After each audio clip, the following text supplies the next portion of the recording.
പഹൽഗാമിൽ തീവ്രവാദികളുടെ ആക്രമണം ഉണ്ടായ ശേഷം തിരുവനന്തപുരത്ത് CPM ഓഫീസിന്റെ ഉദ്ഘാടനം നടത്തിയതിനെതിരെ ആഞ്ഞടിച്ചിരിക്കുകയാണ് രാഹുൽ മാങ്കൂട്ടത്തിൽ MLA. ഇന്ത്യ എന്ന നമ്മുടെ ഈ രാജ്യം ഒരു ഭീകരാക്രമണത്തിൽ വിറങ്ങലിച്ച് വേദനിച്ച് നിൽക്കുമ്പോൾ ഇതുപോലൊരു ഉദ്ഘാടന മാമാങ്കം നടത്താൻ നാണമുണ്ടോ എന്നാണ് രാഹുൽ ഫേസ്ബുക്ക് പോസ്റ്റിലൂടെ ചോദിക്കുന്നത്. നിങ്ങൾക്ക് നാണവും മാനവും ഉണ്ടാകില്ല എന്നറിയാം. ചോറിങ്ങും കൂറങ്ങും എന്ന് നിങ്ങൾ പണ്ടേ ചൈനയുടെ കാര്യത്തിൽ തെളിയിച്ചിട്ടുള്ളതാണല്ലോ. നിരായുധരായ മനുഷ്യരെ സ്വന്തം ഭാര്യയും കുഞ്ഞുങ്ങളും നോക്കി നിൽക്കെ വെടിവെച്ചിട്ടത് കണ്ടു നിൽക്കേണ്ടി വന്ന മനുഷ്യന്റെ ചിത്രം ഒരു തവണയെങ്കിലും നോക്കിയ ഒരു മനുഷ്യനും ഈ ദിവസം ചിരിക്കാനോ ആഘോഷിക്കാനോ കഴിയില്ല. നിങ്ങൾക്ക് ഈ രാജ്യത്തോടും രാജ്യത്തെ മനുഷ്യരോടും എന്തെങ്കിലും കമ്മിറ്റ്മെന്റ് ഉണ്ടോ കമ്മ്യൂണിസ്റ്റുകാരെ എന്നും രാഹുൽ മാങ്കൂട്ടത്തിൽ ചോദിക്കുന്നുണ്ട്. അതീവ ദുഃഖിതനായി ഇരിക്കുമ്പോഴും രാഹുൽ മാങ്കൂട്ടത്തിൽ MLA മറ്റേ രാഷ്ട്രീയ പാർട്ടികളുടെ ഓഫീസ് ഉദ്ഘാടനങ്ങൾ ശ്രദ്ധിക്കുന്നു എന്നത് വളരെ നല്ല കാര്യമാണ്. അതേപോലെ പ്രമുഖ ജനം TV മാധ്യമ പ്രവർത്തകനായ അനിൽ നമ്പ്യാരും CPM-നെതിരെ പൊട്ടിത്തെറിച്ചിട്ടുണ്ട്. ഒരു മലയാളി ഉൾപ്പെടെ 27 പേർ കൊല്ലപ്പെട്ട പഹൽഗാം ഭീകരാക്രമണത്തിൽ രാജ്യം കണ്ണീർ ചൊരിയുമ്പോൾ അഴിമതിയുടെയും കൊള്ളയുടെയും മാസപ്പടികളുടെയും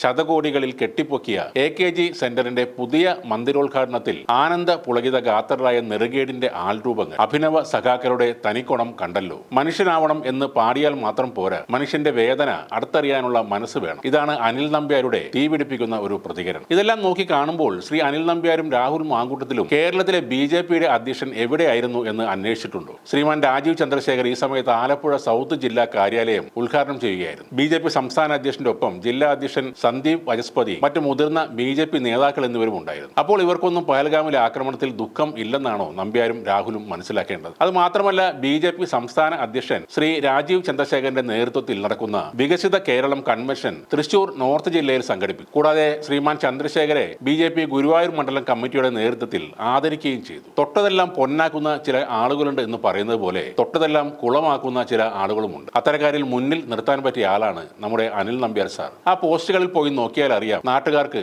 ശ്രീമാൻ അനിൽ നമ്പ്യാരോടുള്ള അപാരമായ സ്നേഹം.